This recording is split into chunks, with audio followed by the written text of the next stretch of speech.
Hello everybody, welcome back to another episode of the Casual Criminalist. As always, I'm your host Simon Wyman's here, one of my writers in this case, Emma. Thank you so much, Emma's written me a script. I've never read it before. It's all about the Jesus killer, Jimmy Maketta.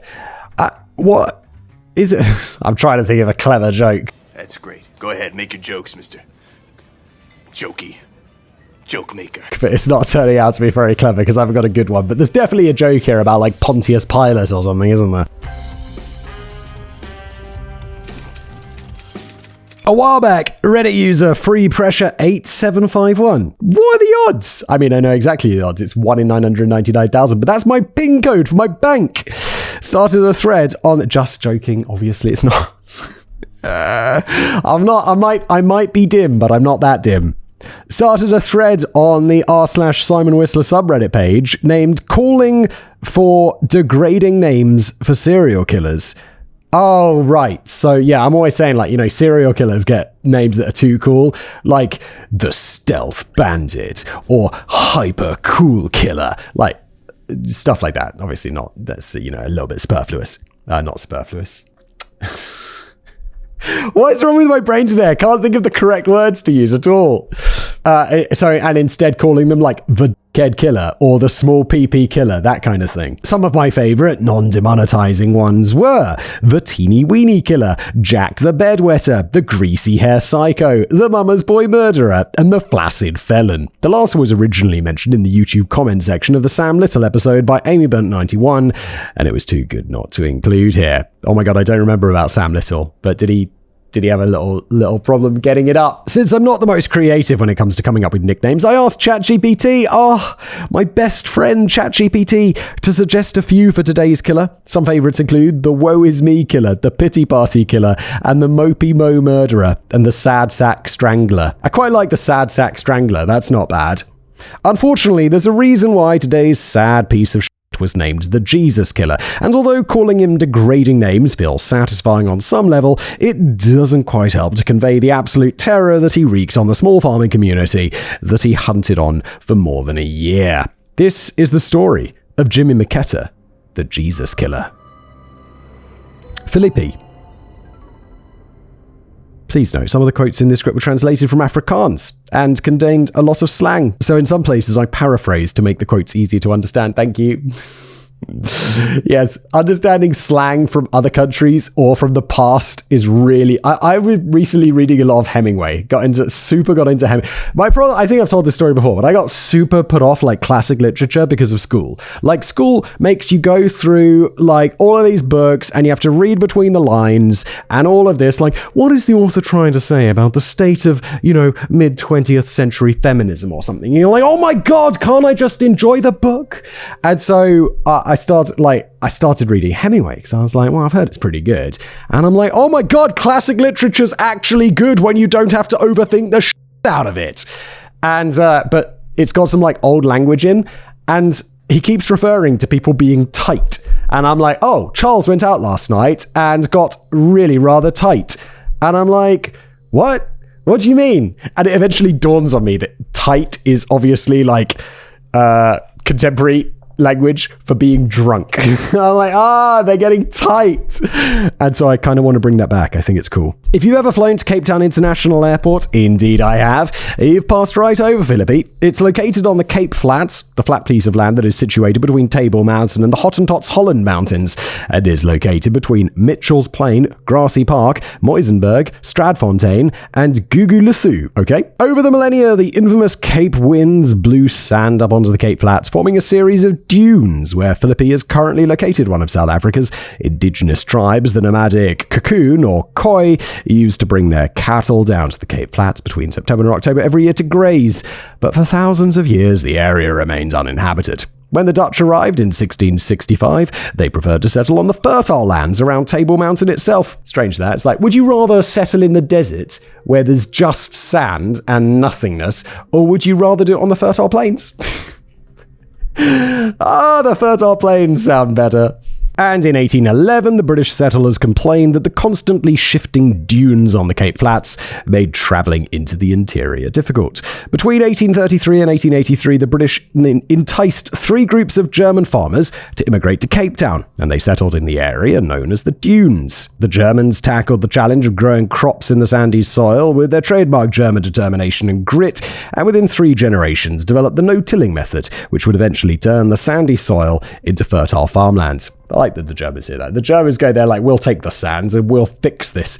Everyone else is like, yeah, but dude, the fertile plains. Why make life hard for yourself? There's the fertile plains, Germans. The area around these farms would remain mostly unsettled until the apartheid government introduced the Group Areas Act in 1950, which allowed them to forcibly confiscate properties that belonged to coloured, Cape Malay, Indian and black communities who were living in the city. In 1966, the apartheid government infamously declared that the municipal district known as District 6 was now a whites-only area. In 1966. It's a long time ago, but not that long ago. It's like 21 years before I was born. That seems quite recent when you think about it, really. And over the next 20 years, its Cape Malay, Indian and black residents were forcibly relocated to the Cape Flats, where they were forced to make their homes in the townships, and the dunes was incorporated into the township known as Philippi. Over the years, the farmland became known as the Philippi Horticultural Area and provided jobs to people living in Philippi and the surrounding areas. These days, the farmers who live there are still some of the biggest employers in the area and produce up to 80% of Cape Town's produce. That's a lot. Wow, that's like local sourcing. I feel like 80% of the produce in Europe is made in that place in southern Spain with all those greenhouses. Like everything's made, comes from Spain. But today we're going to focus on the farm workers who work on these farms, specifically the residents of the Agoli informal settlement. They work for minimum wage and earn approximately $1.54 an hour. That's extremely low. That means they earn between $246 and $271 a month. Like the majority of residents of Philippi, they live in poverty, make their homes in tin shacks, and don't have access to basic things like flushing toilets, running water, or electricity. Never mind streetlights, decent roads, or proper security measures. Like most of the poor communities in South Africa, Philippi's coloured residents struggle with narcotics and alcohol abuse, so much so that it has become culturally acceptable to become blind drunk on the weekends. It's thought to be another leftover from colonial days, specifically the DOP or TOT system, which allowed farmers to reimburse their farm workers with alcohol as a kind of fringe benefit.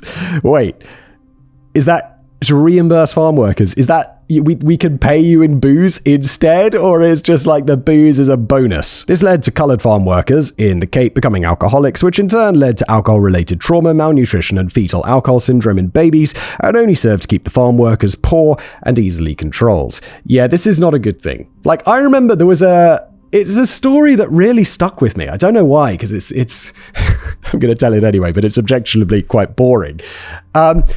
One of my teachers at school told us a story that he never smoked his whole life, and then he went to work for like a giant tobacco company. Like, I can't remember why, but he was employed at a, British American Tobacco or one of these huge tobacco companies. I don't remember if it was them. And one of the perks of the job of working at the cigarette company is they just give you free unlimited cigarettes. And so he went to do that job, having never smoked, was a healthy guy. He was like the gym teacher. Like, he was a healthy dude. And he was like, yeah.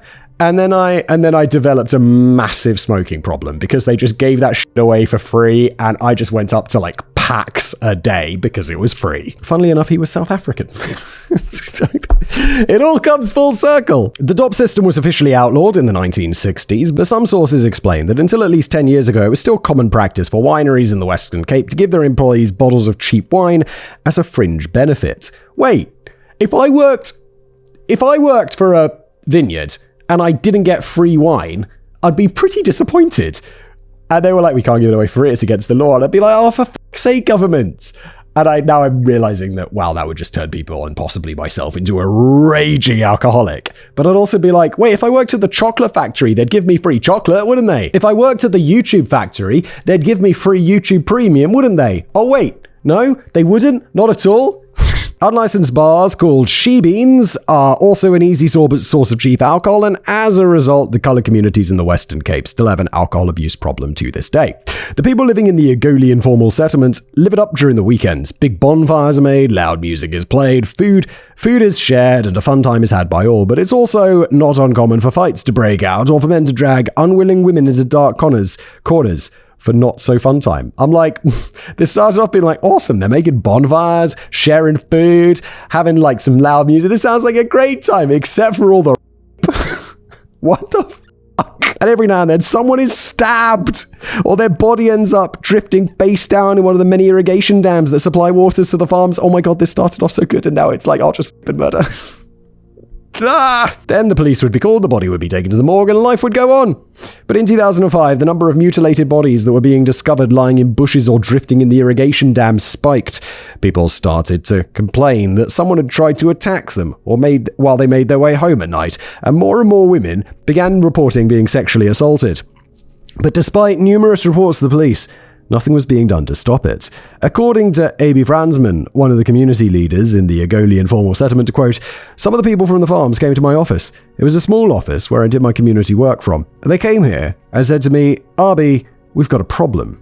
I asked them, 'What's the problem?' And they say, 'Arby, we think here's somebody who is murdering our people.'" Arby did his own little investigation into these attacks. He talked to the families, visited the places where the bodies have been found, and compiled a whole list of possible victims. He added all their names and the locations where their bodies were found to a big map of the area and noted that in almost all of the cases, the victims had died as a result of severe head trauma and all of the women had been sexually assaulted. And before long, he was convinced that yes, there was a serial killer on the loose in their community. So, when another body was found a short way from his office, Arby reported the murder to the police in Philippi.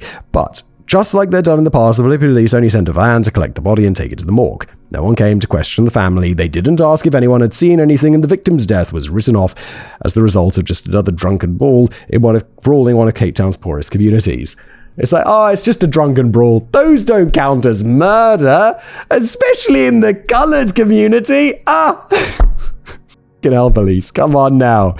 But Arby wasn't about to just let it go. After all, he was used to fighting for his community's basic human rights and often argued with local government officials. And he explains that he often got the impression that the police simply didn't care because farm people are like throwaway people. Since it wasn't the first time that the Western Cape authorities had brushed his concerns aside, Arby decided to make as much noise as he could, so he contacted a newspaper called the Capsea Sun, or Cape Sun, it shouldn't be confused with The Sun, and told their news editor his suspicions that a serial killer was targeting the farming community in Philippi East. A few days later, journalist Nicoline Dewey and her husband Denvor went to meet with Arby, who showed them his map and took them to meet families of those who'd been affected by the recent murders and attacks. It didn't take him long to convince Nicoline and her husband that someone was indeed hunting his neighbors, and in April 2005, Nicoline wrote her first article on the Philippi murders, in which she asked why the police weren't interested in investigating these violent deaths.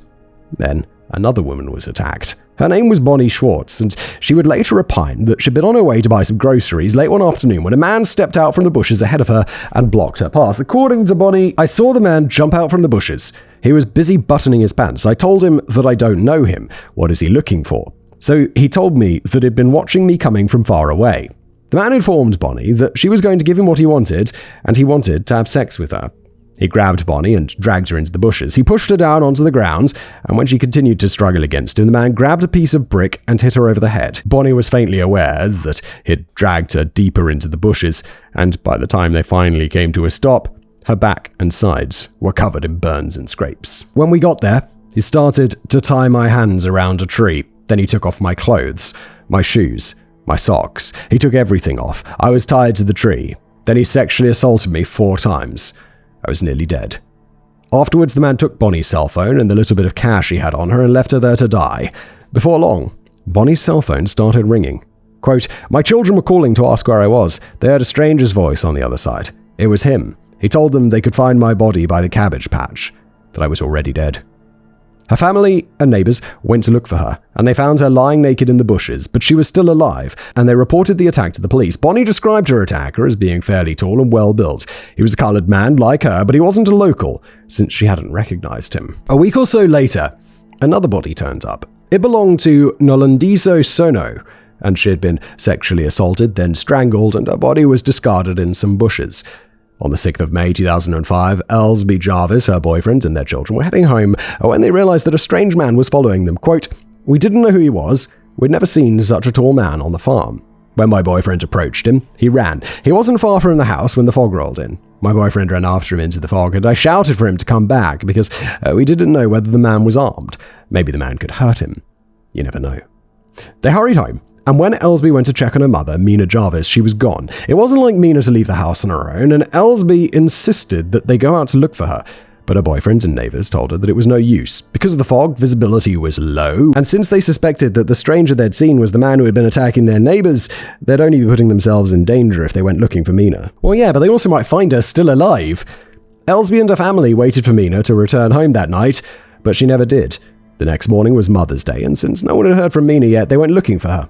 Before long, Elsby's children found a body floating face down in a nearby irrigation ditch. The police were called. The body was dragged out of the water, and a devastated Elsby identified the body as belonging to her mother, Mina Jarvis. She had been sexually assaulted, beaten over the head with a heavy object, and then her body had been dumped in the irrigation dam while Elsby and her family huddled in fear in their home. In July, 2 more women were sexually assaulted by a strange man that they'd never seen before. The residents of Philippi East had also come across the bodies of 2 young men, Richard Cornelius and Hilton Alkenstein. They'd been hacked to death with an axe, and both their bodies had been dumped without any ceremony. Meanwhile, the police still weren't investigating any of the murders or sexual assaults, but Nicolene and her husband continued to report on the attacks, and before long, the man who'd been hunting the residents of Philippi East took notice. So when the police once again denied his existence, he sent them a clear, undeniable message and gave himself a catchy little nickname, the Jesus Killer. A bloody October. August 2005 passed without a murder or an attack on a woman. And when a woman was sexually assaulted in September 2005, the attack wasn't initially linked to the Philippi murderer. But then 3 more women were sexually assaulted in October 2005, and they told the police that their attacker had written something on his forehead, the word Jesus. In October 2005, another body was discovered, and another, and the farm workers of Philippi East started to live in a constant state of fear. According to Nicolene DeWee, they didn't know what was happening. People were being slain around them. They didn't know who was going to be next, and you could actually see their fear. When they started talking, you could see it in their eyes, that they don't know who was going to be next, because he was at their neighbor's house last night. There's no way they can protect themselves. There's no high fences, electrified things that could protect them, not even burglar bars against the windows, and they are just so exposed. You immediately feel sorry for them because of the fact that they are so exposed and so scared and so afraid and vulnerable. The quote ends. Those who could moved away as soon as they were able. Those who were left behind set up nightly patrols and lit bonfires to help them see better. No one went anywhere alone at night. Every stranger was looked at with suspicion, and the residents of Philippi East stayed home whenever possible. But it didn't keep the Jesus Killer from hunting them from a distance. According to Nicolene DeWee, quote, he would stand on the dunes at night, where they could just see the silhouette, and he knew the dunes so well. He would stand on a dune, and they would go toward it, and he'd be gone. Quote ends. And when people stopped walking alone at night, the Jesus Killer started breaking into homes and attacking multiple people at once. According to advocate Susan Galloway, he almost always chose a man and a woman who were together. He'd kill the man, sexually assault the woman, and then kill her as well. So it's not as though he was looking for single females walking alone somewhere or finding themselves alone at home. He would search out the couples. Petrus, Marks, and Koki Voss were both murdered in their house. The Jesus Killer broke into the house of the elderly Franz and Dana Moyes and murdered them in their beds. Then he murdered Howard Sturman and Brendan Koraki before sexually assaulting 2 more women. According to Arby Franzman, on some of the scenes where I arrived with my community workers, it was very bad. People were beaten to death with hammers. They were killed with iron rods and axes. And it's just amazing. The police are just like, no, it's fine. It's nothing. It's nothing. We don't need to. It's okay. They're not really people, they're the farm workers. Come on. The 73-year-old Melina Manuel and her husband, Lucas Manuel, were asleep in bed when the Jesus Killer broke into their house. But this time, he wasn't alone. Quote, 2 men stood by the bedroom door. They took Lucas and went outside. Then this Jesus stayed with me inside the house. Whoa. There's someone else now? The Jesus Killer attacked Mienna and sexually assaulted her. Once he was finished, he fled the house, leaving Mienna alone and injured and crying on the bed. Lucas didn't return, and Mienna was too afraid to go looking for him.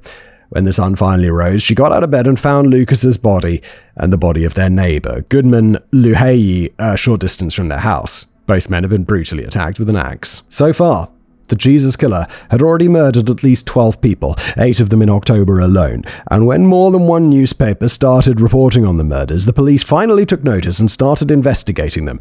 But police spokesman Captain Elliot Sinyangana kept insisting that they weren't dealing with a serial killer, telling the media that at the moment we're investigating each murder on its own merit. Yeah, but dude, they're all the same. They have the same MO and they're all happening in the same... What do you think the chances are? It's just like, oh no, yeah, half the village just turned out to be killing the other half. No, it's one psycho. Or maybe 2. But then letters started to arrive. Some of them were sent to the residents of Philippi East, warning them that Jesus was keeping an eye on them. Some of the letters told the recipients that they had to stay home if they wanted to live or they'd be next. In one instance, he went so far as to write a message on the wall in orange paint, telling Bonnie Schwartz's 20-year-old granddaughter, Karen, January, that he was coming for her. The message read, "Karen, you must die soon. You are playing with fire. Why did you lie to me? I'd say you didn't have a man. Karen, keep around. I'm coming." When Nicolene asked Karen if she had any idea who the message was from, she explained that the man confronted me in October, saying his name was Jimmy. He asked me about people who'd been attacked and killed, and I found that very strange. He was fair of complexion, but had no tattoos. In November 2005, the Jesus Killer murdered Johannes Willemse and Frans Baneswa. He also sexually assaulted and murdered Jennifer Peterson while she was heading out to buy groceries. According to advocate Susan Galloway, when the Jesus Killer was busy attacking her, quote, Jennifer asked him if he were to kill her, to tell her friend where her body is so that they could give her a decent burial. He went looking for the friend. He waited and went back to Jennifer's body several times to see if the police had discovered the body. After 2 or 3 days, when they had not discovered the body, he wrote a letter with a little map attached to it of where her body was. He then left a note outside the front door of Jennifer's friend's house, and within hours, the police and the community came across Jennifer's body. Only later would it be revealed that the Jesus Killer had been calling the police throughout October to let them know where they could find the bodies of several of his victims. Police would be like, no, it's just different people phoning in with the same sounding voice and exactly the same MO. These are all individual crimes. There's no serial killer. Idiots. Apparently he wanted the police to know that the Jesus Killer was very real and that he wasn't too happy over the fact that they'd continued to deny his existence. By the end of October, the Philippi police reported that they were investigating only 8 of the 12 murders that had taken place so far, but they could no longer deny the fact that they were dealing with a serial killer. Yes, because he's phoned up and said, yo, you're dealing with a serial killer. That's me, by the way. I'm the serial killer. That's what tipped the police off. Catching the Jesus Killer. The Sun had already been reporting on the Philippi murders since April, but by the 22nd of November 2005, more and more news outlets started reporting on the potential serial killer known only as Jesus. Some people claimed that the Jesus Killer had the word Jesus written on his chest. Others say that it had been tattooed on his upper lip or forehead. It feels like it's a very striking detail. And another victim explained that while the Jesus Killer had been attacking them, he'd told them, quote, I am Jesus and I am coming to take you tonight. Jennifer Peterson's husband, Leon, told the police that, we are so afraid at night we cannot sleep. Another resident of Philippi East, named Michael Durbin, told the media that he was certain he'd seen the Jesus Killer walking around outside his home one night.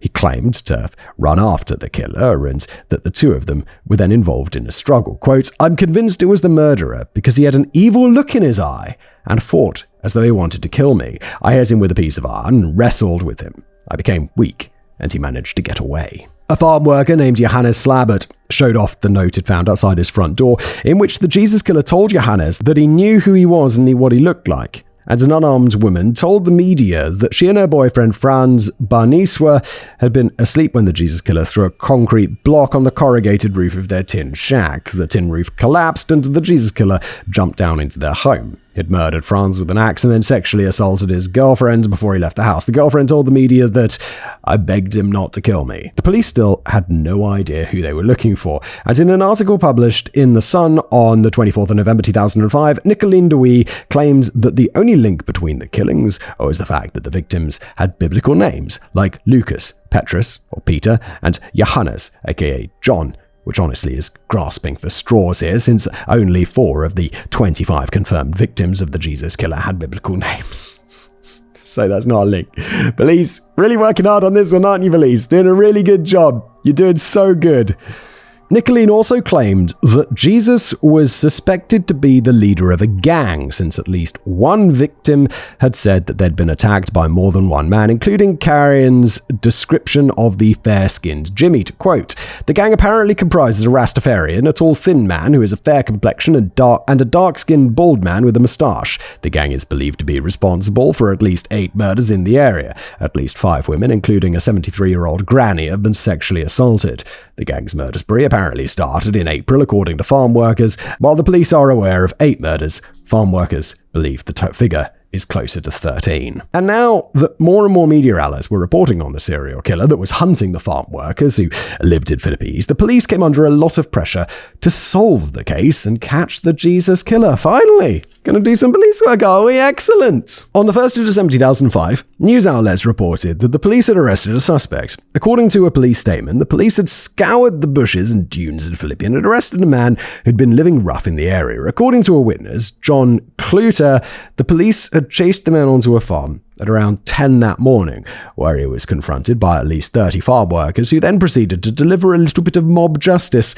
The 49-year-old man was arrested and taken to hospital, and the next day his arrest became front-page news, with more than one newspaper printing a colour photo of him identifying him as the Jesus killer. Careful!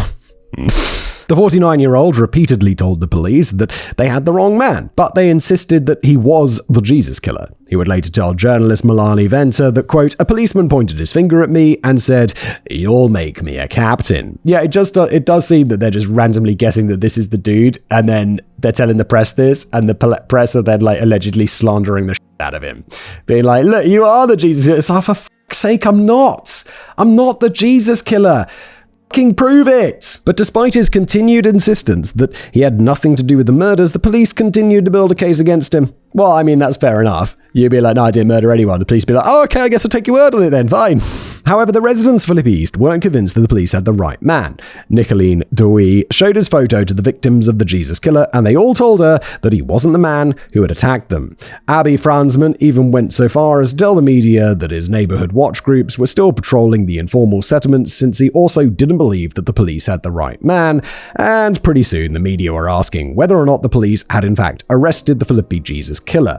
According to Nicolene Dewey, by just working on this thing for so long, it was as if you create this little picture of the killer in your head, and I looked at this guy and looked at my husband and said, how could they think it's him? I mean, he's a frail little guy that wouldn't be able to overpower any of those guys we saw on the farm. The suspicions were confirmed when the man's family told his attorney that he'd been in prison for theft for the last 10 years. He'd only been released in July, and since the murders started in April, he wasn't the man who they were looking for. What's more, his DNA didn't match the DNA samples of the police had collected from 2 of the sexual assault victims, so on December the 9th, the police had to let him go.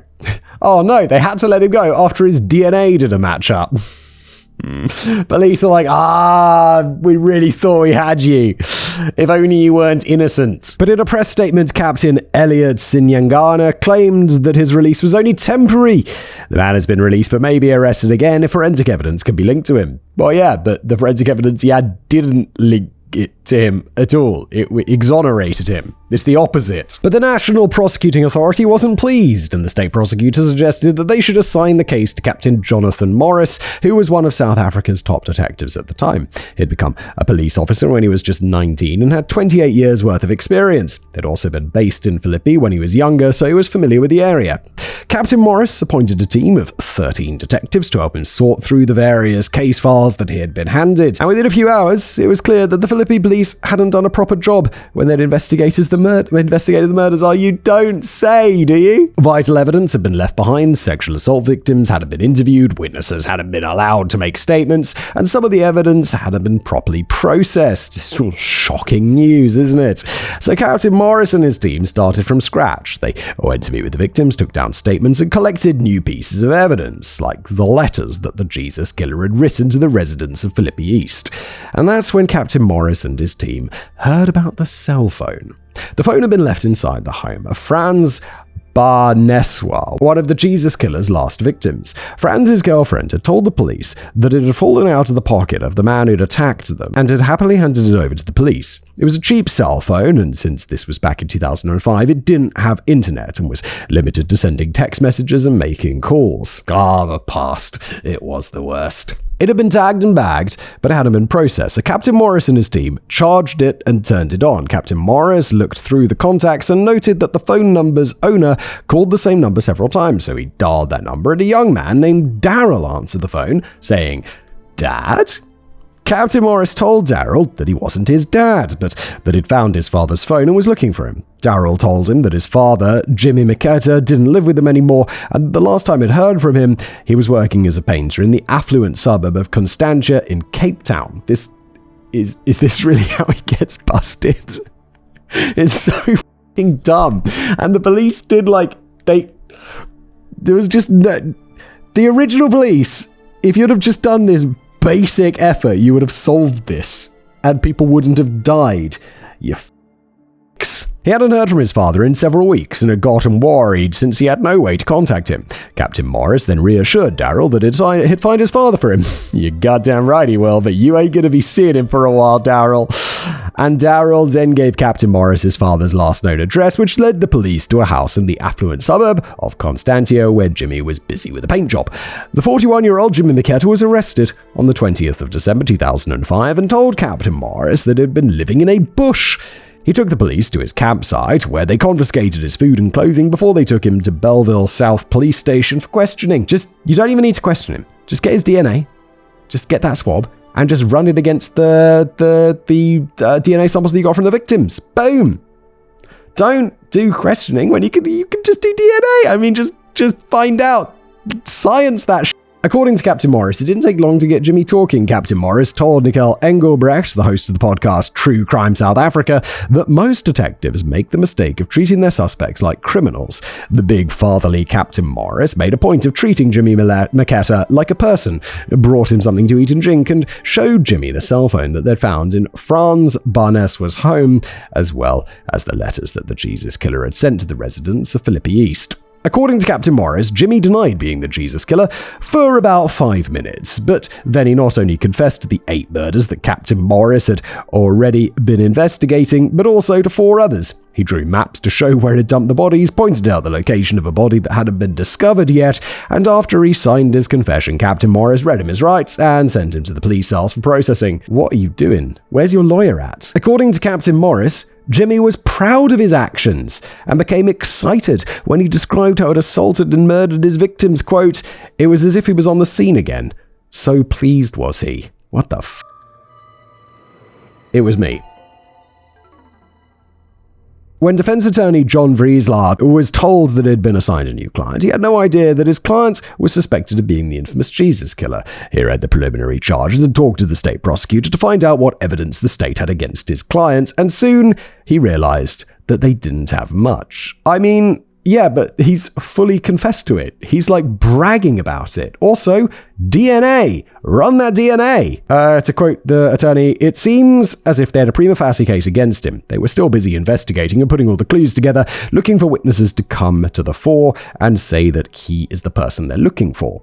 The police could only link Jimmy Maketta to the attempted robbery of Franz Barneswa and his girlfriends, but then attorney Vrieselaar was told that Jimmy had already confessed to 12 other murders, so he called Captain Morris and told him that his client was withdrawing his statement and would plead not guilty when he appeared in court. Jimmy Maketta appeared at the Wynberg Magistrates Court on the 21st of December 2005. News of his arrest had already reached the residents of Philippi East, who'd gathered outside the court and loudly called for the return of the death penalty so that the Jesus Killer could receive the justice he deserved. Yeah, I think this guy deserves the death penalty, doesn't he? Piece of shit.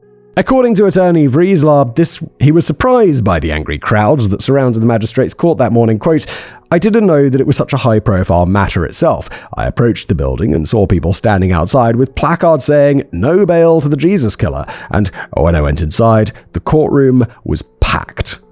End quote. Jimmy was reportedly escorted to his first court appearance by 10 heavily armed police officers for his own safety and wore a dark pink balaclava to court to protect his identity. dark pink balaclava. I can't imagine there are many dark pink balaclavas in the world. The court reporters described him as being thin as a rake and explained that when he stood in the dock, he was dressed in just a t-shirt and a pair of white shorts and was shivering when he told the court that he wanted his hearing to be conducted in Afrikaans. The state prosecutor, attorney Nazli Abdeljaweed, told the court that Jimmy Maketta was being charged with 4 counts of murder and 2 counts of sexual assault, but that the investigation into his crimes was still ongoing and that it was entirely possible that more charges would later be added to his charge sheet, since they were still awaiting the results of several DNA tests. The state prosecutor also told the court that the accused couldn't be allowed out on bail. He had previously been arrested on several assault charges and an attempted murder charge, and had been out on parole when his alleged crimes took place. He had broken the conditions of his parole by not keeping the Department of Corrections updated on his whereabouts and committing further crimes, and they'd already issued another warrant for his arrest. He was also unemployed and roaming around Western Cape looking for odd jobs, and if he was allowed out on bail, it's entirely possible that they'd never be able to find him again. During Jimmy's second appearance in court, the state explained that it had been positively linked to at least 2 of the sexual assaults. During his third court appearance, the state told the court that it had been positively identified as the Jesus Killer during a lineup, and for the first time, Jimmy Maketta appeared in court without a mask covering his face. According to Nicolene Dewey, she was surprised by his unremarkable appearance. Quote, "I just thought he was going to have the face of someone I could say, yes, you could definitely see that man has been killing quite a few people." You wanted him to look like a murderer. But he was this normal guy that could have been working with the farmers. And according to advocate Susan Galloway, his demeanor is that of a very soft-spoken, docile type of man. Somebody whom if he passed in the street, you would think he couldn't hurt a fly. But while the attorneys were busy arguing the case against Jimmy in the Wynberg's magistrate court, state attorney Susan Galloway and Captain Morris were tasked with building a solid case against Jimmy Maketta so that he could officially be charged. They still had his initial confession and the maps he'd drawn, and they used the information he'd given them to link Jimmy Maketta to the other murders and sexual assaults that had taken place in Philippi East since April 2005. But then, Jimmy went and broke rule number 1, don't write down your crimes. Yeah, also don't confess to your crimes. Also get a lawyer. Also stop breaking all of the rules. Idiot. At some point after his arrest, Captain Morris had provided Jimmy with a pen and some paper.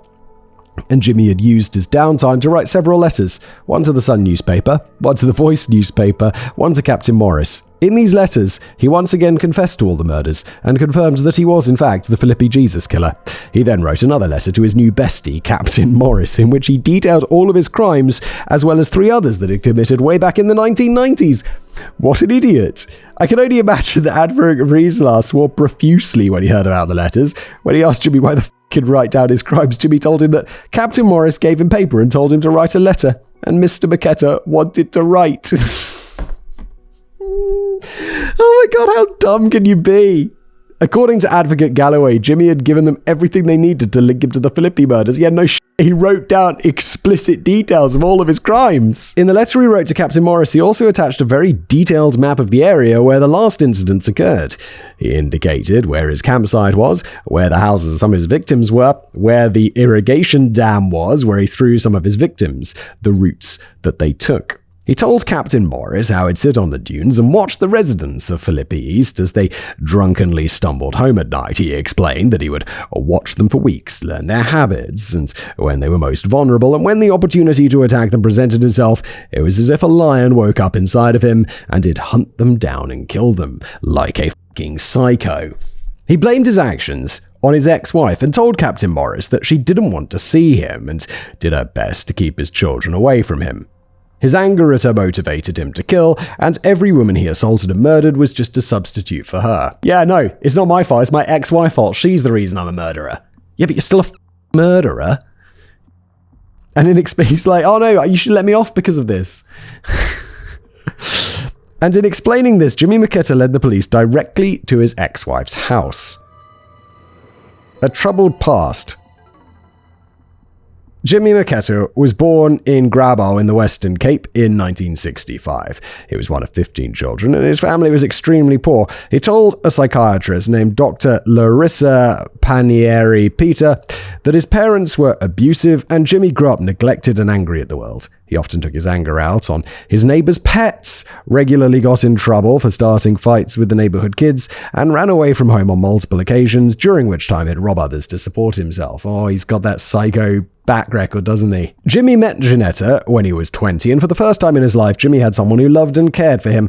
The two of them went on to have 3 children together, and for a while, everything went well. Jimmy worked where he could, and then he'd use that money to spoil his small family, taking them out on shopping trips and buying his children treats. According to Janetta, his world revolved around his children.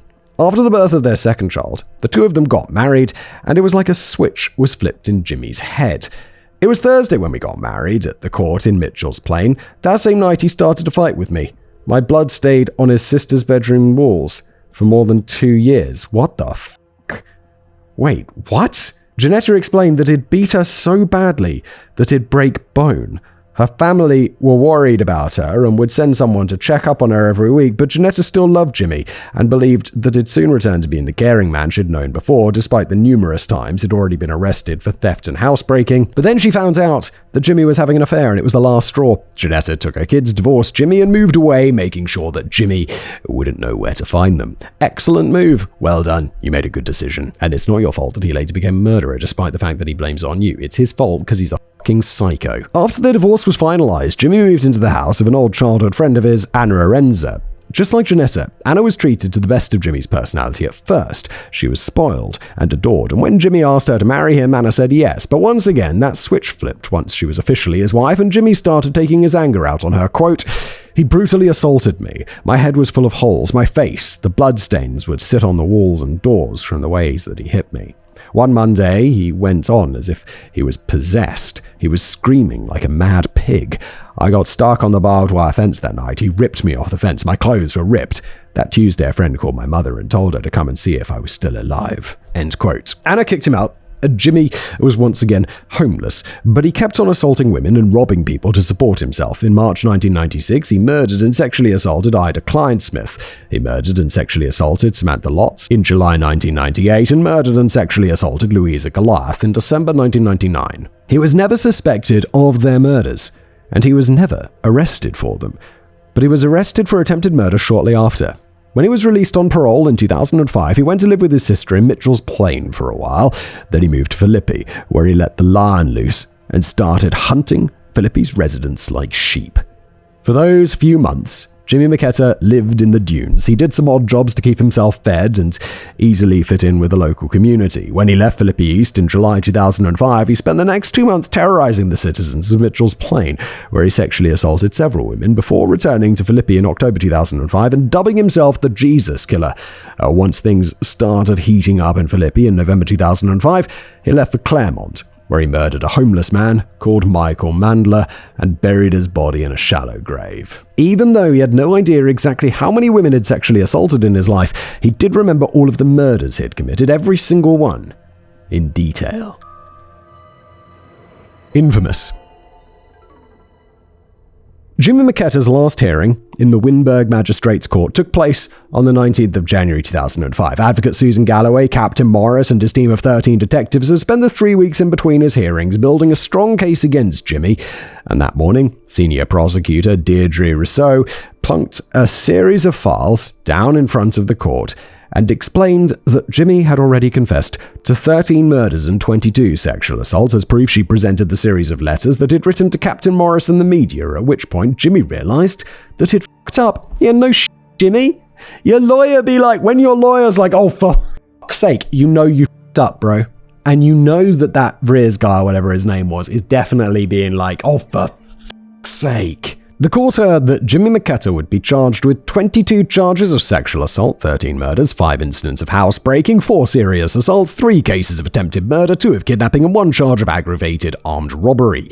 That's 50 charges in total. Bro's going away forever, right? 13 murders? That's life without parole. He's never getting out. Only disappointed there's no death penalty. What's more, they had his DNA. His cell phone had been present at some of the murders. His surviving victims had positively identified him out of several lineups. He had taken the police to the scenes of his crimes, victims, and he'd been able to describe what he'd done to each of the murder victims. The letters he'd written were also compared to the notes that the victims and other residents of Philippi East had received, and handwriting experts confirmed that they were a match. But according to his attorney, the letters had been the final nail in Jimmy's coffin. The rest had just been the icing on the cake. Jimmy was denied bail, and he was sent to Valkenburg Psychiatric Hospital for evaluation before his trial could commence. During his stay in the hospital, Jimmy told his psychiatrists that he was convinced that he had been possessed by the spirit of either a lion or a tiger, and that his spirit compelled him to hunt his victims like sheep. So psycho, dude. He was asked to be seen by a Sangoma or traditional healer so that they could exorcise the evil spirit from his body, but according to Dr. Larissa Panieri-Peter, his psychiatric evaluations explained that there was more to his actions than possession. To quote her, "He was always described as a loner, somebody who was set aside from others. He was very charming, meticulous, perfectly groomed, no evidence of any tattoos or disturbances to his appearance. He had no real concern for the victims or their suffering. I think at one point he just shrugged his shoulders when asked how he felt about his crimes. Very matter of fact. I think he said it was like a game. He lacked the ability to perceive the emotions in others that were appropriate, and he didn't care. And that is the central tenet of what made Mr. Maketta different from other people." Yeah, so he's a psycho. He's just a psycho. He doesn't have emotions, he can't understand why people feel things, and so he doesn't feel bad about stabbing them up. In other words, he was a psychopath. Exactly, Emma, yes. Jimmy's trial took place at the Western Cape High Court on the 2nd of May 2007, and the state read the charges against Jimmy Maketta, which now included 16 counts of murder instead of 13, and provided the court with a summary of Jimmy's crimes. When Judge Abdullah Matala asked Jimmy how he wanted to proceed, Jimmy told the court, "To make this easier on me, I will take it all on me and plead guilty." In response to his plea, the state informed the court that they were withdrawing 3 of the charges made against him, which included charges of indecent assault and attempted murder. Judge Matala then awarded both sides an opportunity to state their case as to what sentence they believe Jimmy Maketta deserved. Surely they both got to be like, yeah, we know it's life. Can we just do life with the possibility of parole if he's a good boy? I feel like that is hoping a lot. The state explained that due to the severity of his crimes, they wanted the court to label Jimmy Maketta as a dangerous criminal, which according to Section 286A of the Criminal Procedure Act means that, quote, "The court is satisfied that the person represents a danger to the physical or mental well-being of other persons of the community." Yeah, I mean, obviously. To support their request, the state called Dr. Sean Kalinske, who evaluated Jimmy during his stay at the Valkenburg Hospital. Dr. Kalinske would tell the court that Jimmy Maketta was a dangerous psychopath lacking remorse, and that there is zero possibility of him being rehabilitated. It is hopeless. If a person has killed so many victims, it's impossible to say he's not dangerous. Captain Morris was then called to the stand, and he told the court how he'd been appointed to the Philippi Jesus Killer case in December 2005 after the wrong suspect had been arrested. He explains how he'd managed to track Jimmy Maketta down and how he had confessed to his crimes during his first interrogation. According to Captain Morris, Jimmy claimed that his sexual assault victims had been so drunk when he attacked them that they hadn't even realized what was happening to them, to which I call bullshit. He also told Captain Morris that after he'd left Philippi, he'd found the perfect hunting grounds in Claremont, a suburb that is located on the slopes of Table Mountain, and which is home to whole communities of homeless people who just hide out in mountain caves. According to Jimmy, "If he did not arrest me, I would have killed a lot more of them, as there are many homeless people to sexually assault and kill. I was in a comfort zone." That is a up thing to say, my dude. Captain Morris also told the court that Jimmy had told him that he'd called the police on several occasions to report his crimes and let them know where they could find the bodies, and admitted that he'd written notes to the residents of Philippi East to taunt and scare them. According to Captain Morris, Jimmy had even written him a letter after his first trial in which he thanked Captain Morris for his treatment of him. When it was the defense's turn to state their case, Jimmy Maketta took the stand and told the court after his arrest in December 2005 he'd given his heart to Jesus and that he was remorseful and sorry for what he'd done. Not that anyone believed him, since he said it with a grin on his face like a psycho. Jimmy would later tell reporters that he'd only realized the impact of his crimes on the people of Philippi when he watched footage of his trial. Quote, "I realized I must change, but it's only now that I see I've hurt people and I'm deeply sorry. I acknowledge what I've done and will work on myself to be a better person." Yeah, you'll be working on yourself in prison, mate, forever. But despite Jimmy's claims that he regretted his actions, Judge Matala found that Jimmy Maketta was guilty of all 47 of the charges that had been made against him. Wait, didn't he plead guilty to them anyway? And after consulting with 2 assessors, aka 2 advocates who help a judge rule on the facts of the case, Judge Maketta ruled that Jimmy Maketta would receive several life sentences. He also agreed to label Jimmy as a dangerous criminal, explained that this meant Jimmy would have to serve a minimum of 25 years, at which point the court would review his case. Oh no, so he kind of got 25 with the after 25 possibility of parole. No. Unfortunately, none of my sources specified how many life sentences Jimmy Maketta had received, but since he was found guilty of 16 murders, that would be my estimation. But some newspapers wrongly reported that Jimmy had received just 25 years for his crimes, with no option of parole, and would be released after those 25 years were up, which would be around May 2032. Wait, no, that's not what's going on. They've got 25 years with the option of parole, so he could possibly be released.